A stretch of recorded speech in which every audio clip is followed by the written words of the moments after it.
A Lantern, Chapter 6. And then the presidential campaign of '64 was on in full swing. Over in town, there were parades and banners and torchlights and much bombastic oratory. General Sherman was close upon Atlanta, and Grandpa Deal was close upon General Sherman. For he had been delegated by Governor Kirkwood to go to the 1st Division of General Logan's 15th Army Corps to bring the vote of the Iowa contingent back to the state. Many weeks elapsed before his return. Atlanta fell. All the communication of the North was severed, for General Sherman had started on his wearisome march to the sea. And with the tramping columns rode Grandpa Deal, on a horse whose mane was as black as Grandpa Deal's own bushy head. A veritable old man of the sea he looked upon his return, grotesque appearing, with the big bag of ballots swung over his shoulder by a strap, a faded carpet bag in his one hand.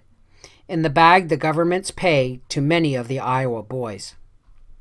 Abby was boarding around, and was at the Deal House for the week when Grandpa came. He told his experiences to the family in high glee, his ice blue eyes twinkling behind the bushy brows.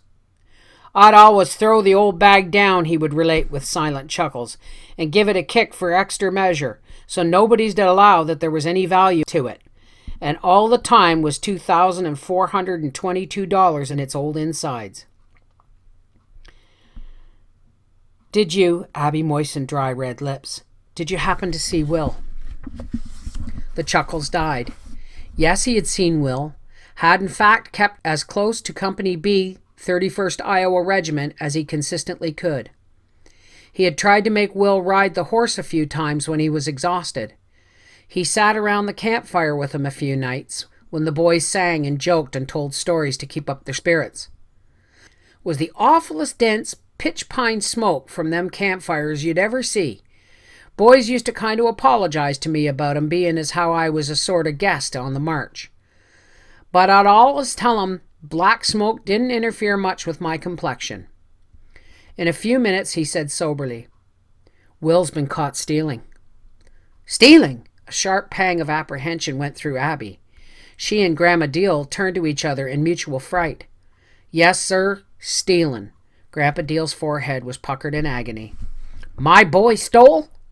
Grandma's little worried face took on an added anxiety. "'Twas at Savannah. Provisions was 1 ear of corn to the man. There were transports laying right out there in sight off the coast, with food on for our boys. Couldn't get in till fortifications fell. And then my boy," his voice shook with mock sorrow, "my boy went to the corral," the eyes began to twinkle, "and stole 2 ears of corn from some army mules and boiled the corn for supper." Grandma was provoked. "You ain't got no call to be scaring me that way," she sputtered. "You ain't got no call to spend your life joking." "Oh, come on now, Ma. Better to laugh than to cry. Will maybe'll be remorse-stricken all the days of his life to hear the braying in his conscience of them poor, helpless, skinny, mouse-colored government mules." When Abby was starting for school, Grandpa casually followed her out. "Had a good visit with Will." He cocked one eye up at the well sweep. "Did you?" "Yep. He wanted to know how all the Iowa folks was." "Did he?" "Yep. More specifically, he wanted to know how all the Black Hawk folks was." "Did he?" "Yep.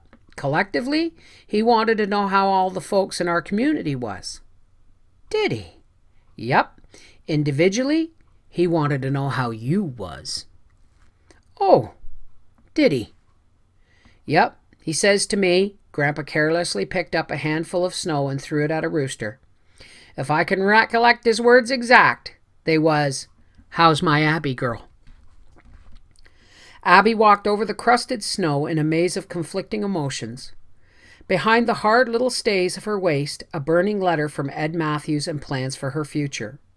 In her heart, the memory of Will Deal's one kiss, more poignant than either. A new minister and his wife came to the growing town that fall and made a round of calls among the country folks. They were Vermont people. The Reverend Ezra Whitman was dignified, pompous, and a little pedantic. Mrs. Whitman was refined, soft-spoken, a graduate of a girls' seminary. She took a great interest in Abby, so that the young teacher began going into town to see her. She found that Mrs. Whitman was something of an artist. The little new frame house in which the couple lived held several oil paintings that seemed the acme of art to Abby, and there was always an unfinished canvas on the easel. The paints fascinated the girl. She longed to get her hands on them. Something in her eyes must have flashed its unspoken message, for one day Mrs. Whitman asked her if she would like to try her hand with the brush. It thrilled her beyond words. Crudely enough, but with some intuitive knowledge, she did a little clump of trees on a piece of waste canvas. "I'll never be satisfied until I can do it well," she said. From that time on, at Mrs. Whitman's invitation, she began painting with her, riding over to town when she could, tramping the 2½ miles through slush or mud when there was no other way to go. "It's your voice, though, that shows greater promise," Mrs. Whitman told her. "I wish I could help you with that, too. Mr. Whitman's sister will know what to tell you when she comes. She teaches voice in my old seminary." And when her sister came and heard Abby, she was enthusiastic. "It's good," she told him. "It's more than good. It's splendid. You can really do big things with it. You must try some time to come east for lessons." But Abby was too bashful to tell her that already she had an opportunity to go to New York to study. Her praise had its influence in Abby's decision. If her voice was really as good as Mrs. Whitman thought. And so, on the day in April that Lee surrendered, Abby Mackenzie surrendered too. She wrote the letter to Ed Matthews that she would marry him. When she had sent it over to town to be mailed, she went to her old grassy knoll in the clearing to sing. But she did not seem to sing well. Something seemed lacking. The melody sounded flat, unlovely, like a song from which the soul had fled. In the weeks that followed, Abby felt restless, nervous, and a little sad. She told herself that it was on account of Lincoln's assassination. And indeed, some of it was, for the whole settlement mourned.